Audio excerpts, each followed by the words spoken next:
नमस्कार, मी मनीषा नागदेवे. कृषी समृद्धीच्या बातमीपत्रात आपल्या सर्वांचे स्वागत.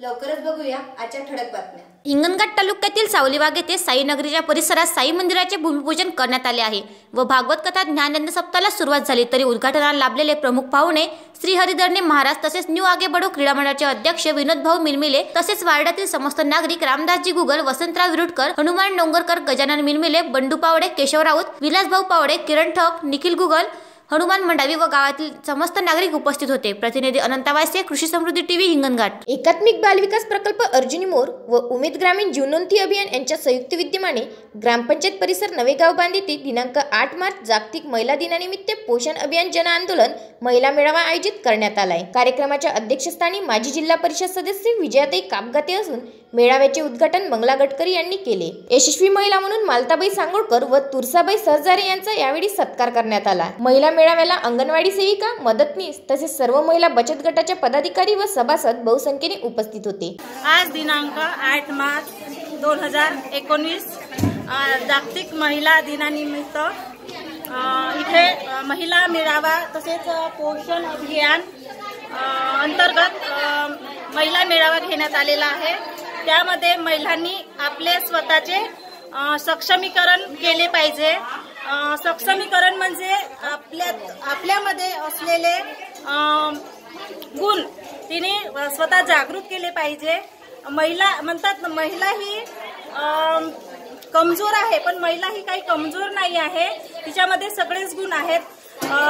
ती पुरुषांना पण घडवते आणि स्त्रीला पण घडवते.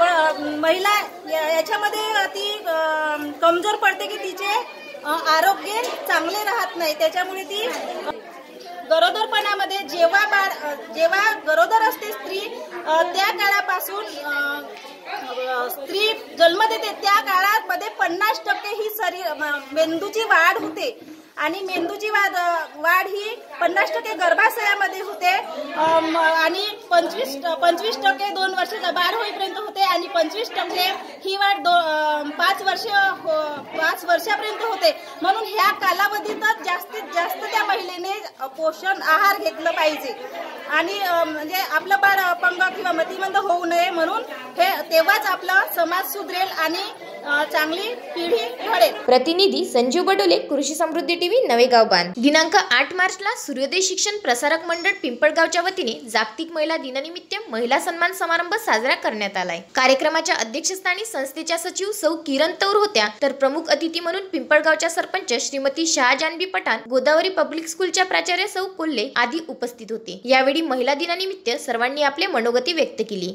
या प्रसंगी शरदचंद्रजी पवार उच्च माध्यमिक विद्यालय पिंपळगाव पब्लिक स्कूलमधील सर्व विद्यार्थिनी व परिसरातील सर्व पालक महिला मोठ्या प्रमाणात उपस्थित होत्या. कार्यक्रमाचे सूत्रसंचालन कुमारी स्वाती बजाज यांनी केले, तर आभार प्रदर्शन कुमारी दुर्गा खडेकर यांनी मानले. प्रतिनिधी जनार्दन थोरात, कृषी समृद्धी टीव्ही मंठा. पालम तालुक्यातील 11 गावातील विविध कार्यकारी सेवा सहकारी सोसायटी अशासकीय प्रशासक चेअरमॅन पदी निवड झाल्यानंतर पालम येथील सहाय्यक निबंधक पालम खरात मॅडमच्या हस्ते प्रमाणपत्र देण्यात आले. भाजपा प्रदेश कार्यकारिणी सदस्य गणेशराव रोकडे यांच्या प्रयत्नाला यश. पालमचे chairman Laxmanrao Rokade, Peth Shivani chairman Vamanrao Barde, Kharab Dhanora chairman Balasaheb Thackeray, Parwa chairman Pralhadrao Karade, Rao Rajur chairman Vyankatrao Shinde, Dhanewadi chairman Govindrao Badkar, Khandi chairman Kailas Nana Chamble, Tandulwadi chairman advocate Kishanrao Jadhav, Ukkadgaon chairman advocate Vilasrao Jadhav, घोडाचे चेअरमॅन संजीवराव कदम. या प्रसंगी पालम खरेदी विक्रीचे सभापती डॉक्टर रामदार उंद्रे, शेख राजूर चेअरमॅन नागनाथ ओप्पा खेडकर, सुनील छाचेड व इतर कार्यकर्ते उपस्थित होते. प्रतिनिधी प्रसाद पोळ, कृषी समृद्धी टीव्ही पालम. जिल्हा शैक्षणिक सातत्यपूर्ण व्यावसायिक विकास संस्था चंद्रपूर तर्फे ग्रामसेवक प्रशिक्षण केंद्र सिंदेवाई येथे 2 दिवसीय विभागस्तरीय बालरक्षक सक्षमीकरण कार्यशाळा आयोजित करण्यात आलाय. चंद्रपूर जिल्ह्यातील एकही विद्यार्थी शाळाबाह्य राहता कामा नये या उद्देशाने जिल्ह्यातील प्रत्येक तालुक्यातील 9 शिक्षकांना प्रशिक्षण देण्यात आलंय. त्यामध्ये विद्यार्थी शाळा बाह्य का होतात, त्याचे कारण काय आहे आणि त्यांच्यावर उपाय काय करायला पाहिजे याविषयी जिल्ह्यातील तज्ज्ञ मार्गदर्शकांनी क्रियाकृतीच्या माध्यमातून प्रात्यक्षिक सादरीकरण करून दाखविले. तसेच पीपीटीच्या माध्यमातून आपले अनुभव सांगितले. या कार्यशाळेचे मार्गदर्शक रवींद्र तामगडगे, ऋषिराज निमकर, अर्चना कुलकर्णी आणि डाएट अधिव्याख्याता श्री ठाकूर सर, पंचायत समिती सिंदेवाईचे विशेष तज्ज्ञ रेवण मोहर्ले, भारत मेश्राम, तालुक्यातील विशेष तज्ज्ञ आणि जिल्ह्यातील 135 शिक्षक शिक्षिका उपस्थित होते. आज सिंदेवाई येथे ग्रामसेवक प्रशिक्षण केंद्र येथे जिल्हा शैक्षणिक सातत्यपूर्ण व्यावसायिक शिक्षण संस्था बाबूपेठ चंद्रपूर यांच्या तर्फे बाल संरक्षण सक्षमीकरण कार्यशाळा नागपूर विभाग यांच्यातर आयोजित केलेली आहे। या कार्यक्रमाची माहितीसाठी आहे खुशाल पंचेबाई सर आपल्यासोबत आहे। त्या सर, या कार्यशाळेबद्दल काय उद्देश आहे? या कार्यशाळेमधून हा उद्देश एकही विद्यार्थी शाळाबाह्य राहणार नाही आणि जो शाळाबाह्य विद्यार्थी कसे काय राहतात, इव्हन आणि सतत गैरहजर विद्यार्थी काय राहतात ते राहू नये यासाठी समता विभाग आणि JSCT चंद्रपूरतर्फे प्रशिक्षण आयोजित करण्यात आणि आमच्या सर्व प्रशिक्षणार्थ्यांनी असा ठाम निर्धार केला आहे की एकही विद्यार्थी शाळाबाह्य राहणार नाही। प्रतिनिधी विनोद ठाकरे, कृषी समृद्धी TV, सिंदेवाई। आजचे बातमीपत्र इथेच संपले। आमचे चॅनल बघण्याकरिता लाईक करा, शेअर करा, सबस्क्राईब करा। काही प्रतिक्रिया असल्यास खाली दिलेल्या नंबरवर व्हॉट्सअप करा।